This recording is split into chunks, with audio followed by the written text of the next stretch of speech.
Hi, today's devotion is on a hymn called Savior of the Nations Come. This hymn is attributed to a guy named Saint Ambrose. He lived in the 4th century, so way back in 300 AD, and he was the Bishop of Milan, and he is known for a couple really big important things. He's one of the doctors of the church, is how he's known in the Catholic faith, and that means that he is responsible for formulating much of the doctrine, much of the theology that we carry with us even to this day.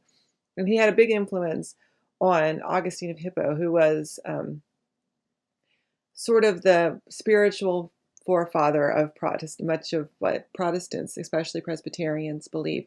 So it had a huge impact on our theology and on what we believe. And he wrote this hymn. It's called Savior of the Nations Come. And it goes like this. Savior of the nations come, Virgin Son, make here your home. Marvel now, all heaven and earth, that the Lord chose such a birth. See, it's got that cool chant vibe to it. You can one of those pieces you can hear ringing throughout a cathedral. And this hymn was popularized by Martin Luther during the Reformation. And the whole thing that's telling us is that we ask for God to intervene. We're asking for God to come, and God does in the form of a child in an unexpected way.